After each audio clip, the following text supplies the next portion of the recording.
মালাহরি হরিবল মালাহরি হরিবল মালাহরি হরিবল মালাহরি হরিবল। হরিধ্বনি দিতে দিতে যাচ্ছিল শ্মশান বন্ধুর দল। আকাশে মেঘ জমেছে কালো ছায়ার মতো। কিভাবে যে শ্মশানে পৌঁছবে সেই নিয়ে ভীষণ চিন্তায় পড়েছে শ্মশান বন্ধুরা। যেতে যেতে সকলেই বলতে লাগলো নানা রকমের কথা। কিন্তু পরিতোষ ম্লান মুখে আকাশের দিকে তাকিয়ে বলল, গতিক সুবিধার দেখছি না বকুলদা। একটু পরেই যদি বৃষ্টি নামে তাহলে ভিজে একসা হতে হবে। আর নিতাইয়ের বউটা যেভাবে মারা গেল, দিন দিন যেন সন্দেহবাতিক হয়ে উঠেছিল। কেন রে, কি হয়েছিল? মৃত্যুটা যে স্বাভাবিক ছিল না তা বোঝাই যায়। স্বামীর সঙ্গে কি নিয়ে যে তুমুল ঝগড়া লেগেছিল সেদিন। পরে অবশ্য ঝগড়াটা মিটেও গিয়েছিল। তারপর সে ধান সিদ্ধ করতে বসে। সেই সময় উনুনের আগুন কাপড়ে লেগে যায়। কিছু বোঝার আগেই দাউ দাউ করে জ্বলতে থাকে সে। প্রবল চিৎকারে কেঁপে উঠেছিল সমস্ত বাড়িটা। ওই সময় নিতাইয়ের চোখে পড়ে ঘটনাটা। তাড়াহুড়ো করে সে এক কলসি জল ছুঁড়ে দেয় স্ত্রীর দিকে, কিন্তু তখন অনেক দেরি হয়ে গেছে। আগুন ছড়িয়ে পড়েছে গোটা শরীরে। শেষমেশ যখন আগুন নিভল, তখন তার স্ত্রী মাটিতে পড়ে আছে, একটা ঝলসানো নিথর দেহ। আর শুনেছি মৃত্যুর আগ মুহূর্তে সে চিৎকার করে বলেছিল,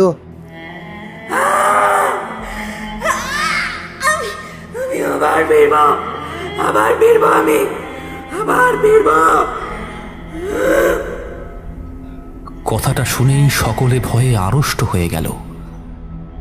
একজন চাপা স্বরে বলল, ভাই, এই সময় ওসব কথা কেন বলছিস?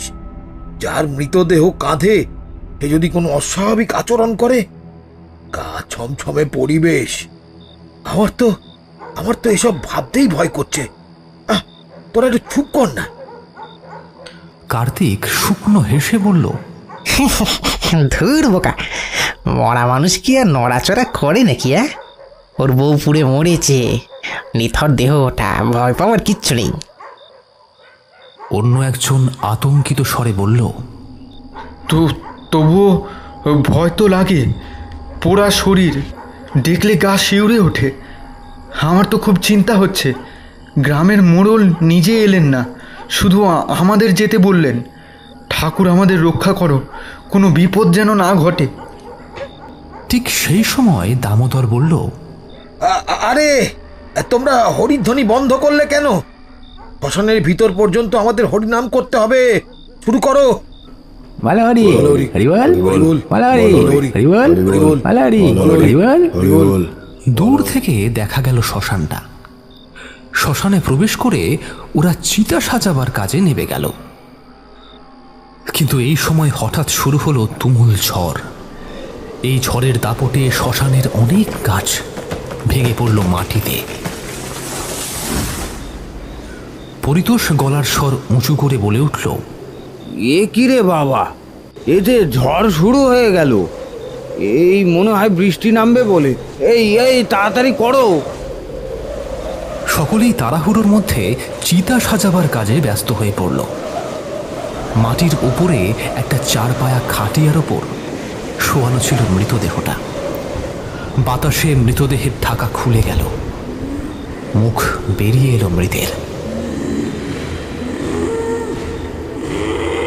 মৃতদেহ স্পর্শ করে বসেছিল কার্তিক। মৃতদেহের চোখের পাতা খুলে গেল এবং সেইখান থেকে বিচ্ছুরিত হতে লাগলো লাল রঙের আভা।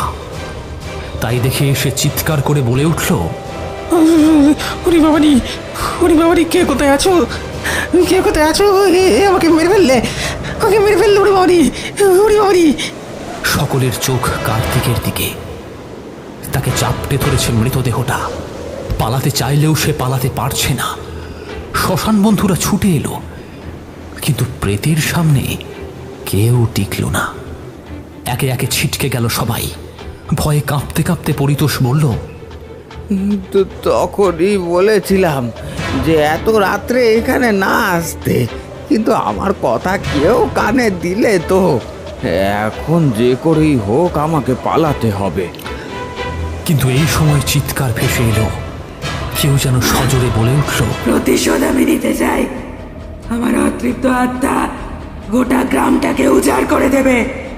আমার স্বামীও রেহাই পাবে না, দাউ দাউ করে জ্বলবে গোটা গ্রাম।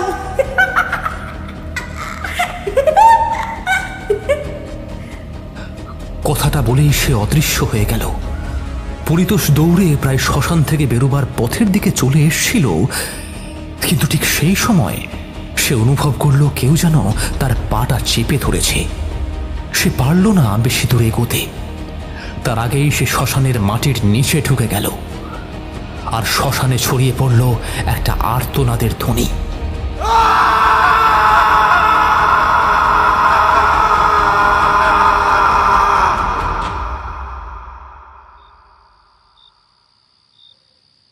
রাতের বেলা সবেমাত্র খেতে বসেছিল নিতাই। খেতে খেতে সে বলল, যাক বাবা, মরেছে, বাঁচা গিয়েছে। সারাদিন শুধু আমাকে জ্বালিয়ে শেষ করে দিত। এই নে নে নে, জোরে জোরে বাতাস কর, হ্যাঁ জোরে জোরে বাতাস কর। তার বোন অনুপমা সাড়া দিয়ে বলল, তা যা বলেছো দাদা, আমার তো তোমাকে দেখে কষ্টই লাগতো। বাড়িতে অমন লক্ষ্মী ছাড়া বউ থাকলে সংসার করা যায় নাকি? কথাগুলো যখন অনুপমা বলছিল, ঠিক সেই সময় বাইরে সদর দরজায় টোকার শব্দ হলো। আর টোকার শব্দটা শুনেই ভ্রুকুটি করল অনুপমা।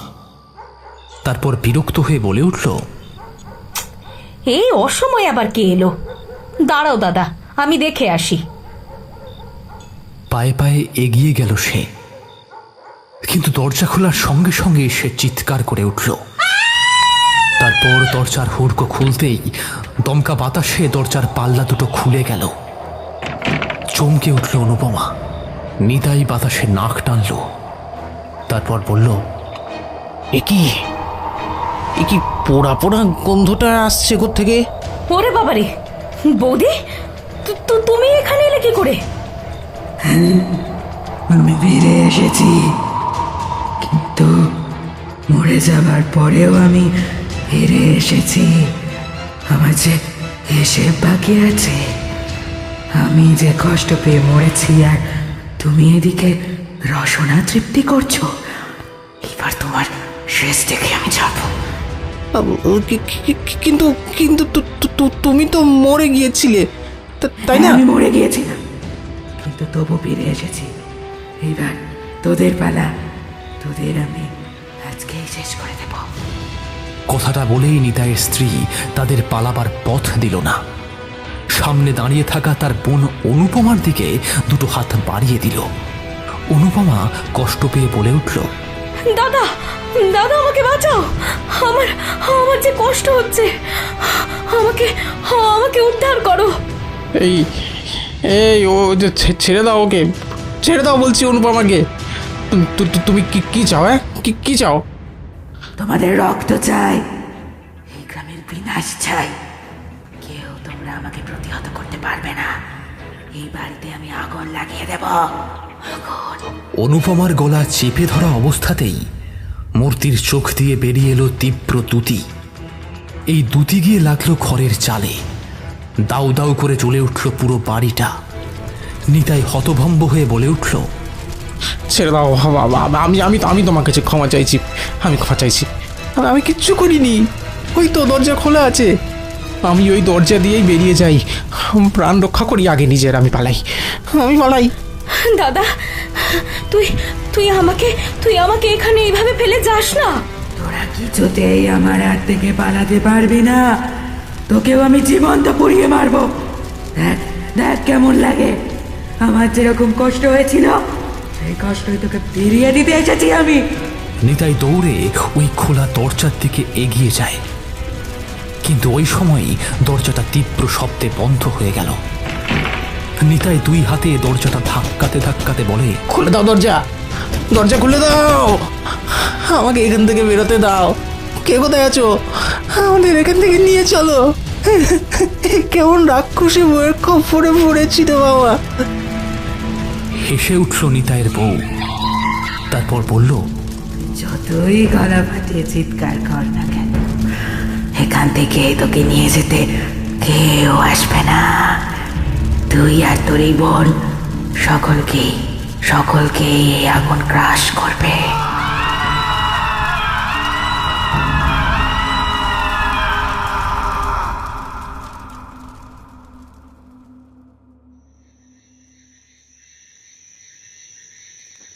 বড্ড দেরি হয়ে গেছে, এতটা দেরি হবে ভাবিনি।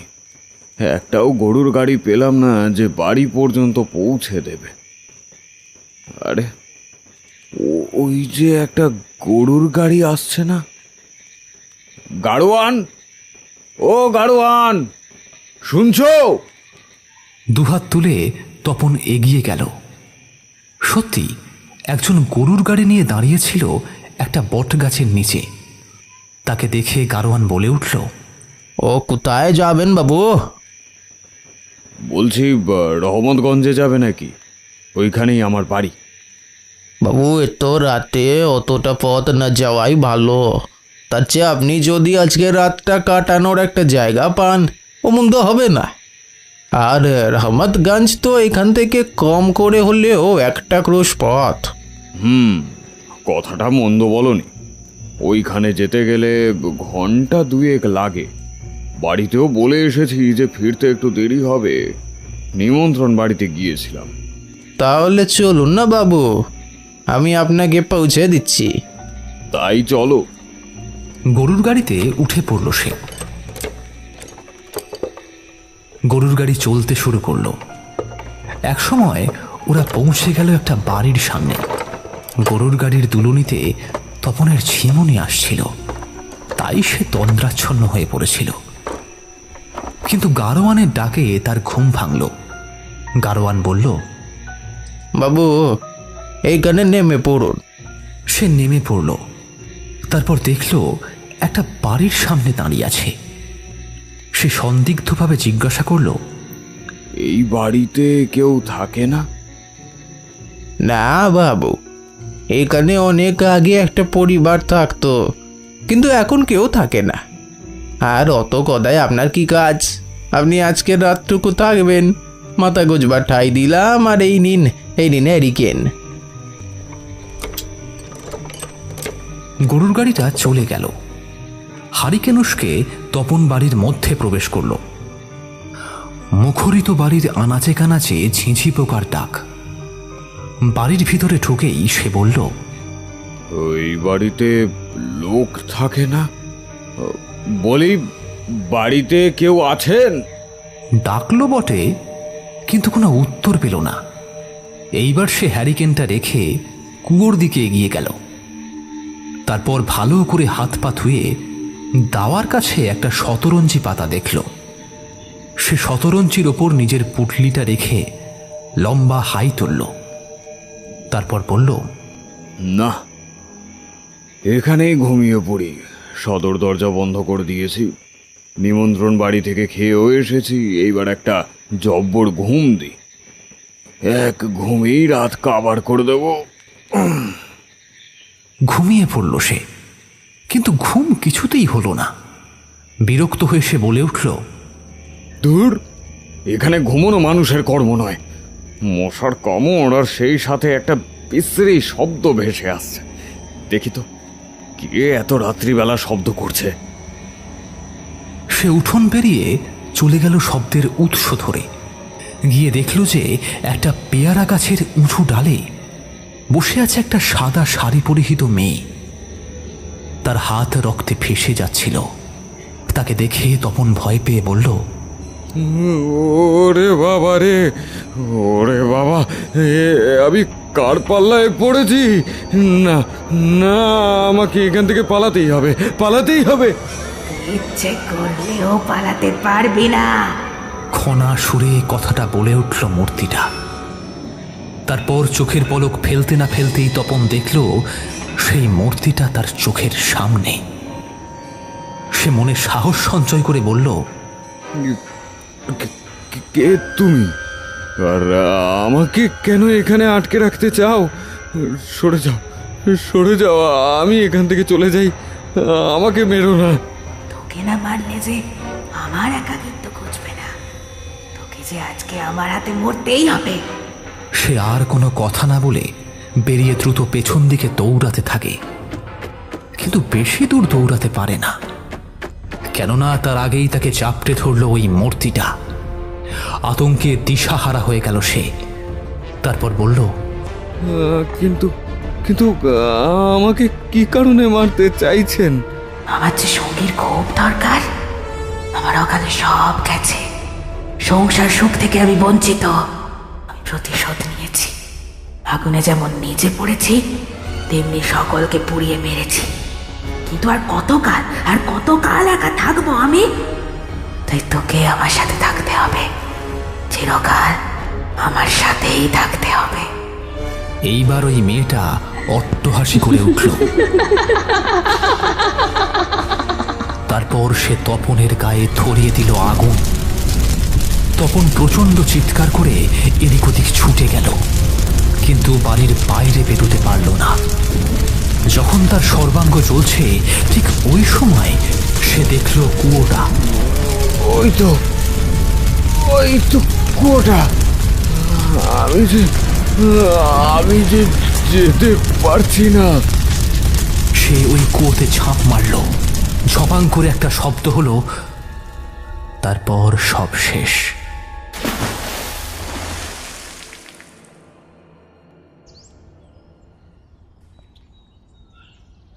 পরদিন সকালে পুকুরের মাছ ধরতে যাচ্ছিলেন বৃদ্ধ হারাধন খুড়ো। তিনি সেই পোড়া বাড়ির পাশ দিয়ে যাওয়ার সময় দেখতে পেলেন একজোড়া জুতো। তা দেখে ভ্রু কুঞ্চিত করে তিনি বললেন, আরে, এখানে এই জুতো জোড়া কে রাখলো? এখানে তো কেউ আসে না। তাহলে আর দেখছি দরজাটাও হাট করে খোলা। আগে গাঁয়ের লোকজনকে ডেকে আনি বড়। খুড়ো গ্রামে ঢুকে ঘটনাটা সকলকে জানালেন। তখন শম্ভু হেসে উঠল।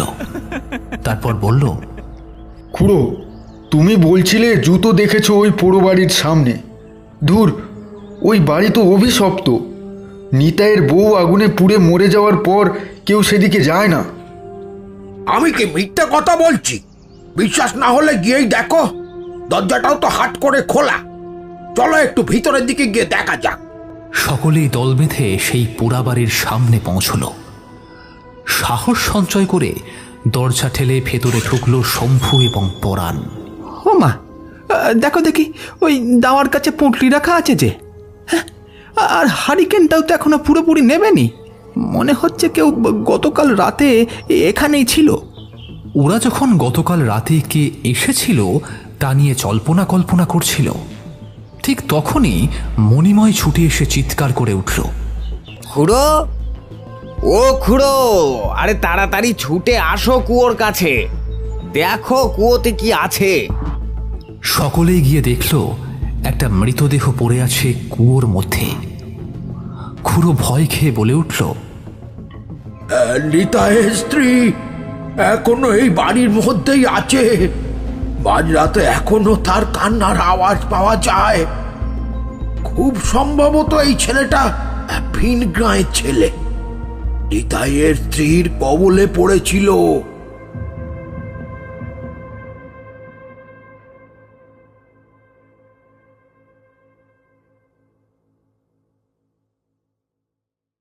আমাদের এই গল্প যদি আপনাদের ভালো লেগে থাকে তাহলে অবশ্যই লাইক করবেন এবং শেয়ার করে কমেন্ট করতে ভুলবেন না। যারা চ্যানেলটিতে নতুন তারা অবশ্যই সাবস্ক্রাইব করে পাশে থাকা বেল আইকনটি টিপে শুধু নোটিফিকেশন বাটনটি অন করে দিন, যাতে আমাদের গল্পের পরবর্তী আপডেট সবার আগে আপনার কাছে পৌঁছে যায়। ধন্যবাদ।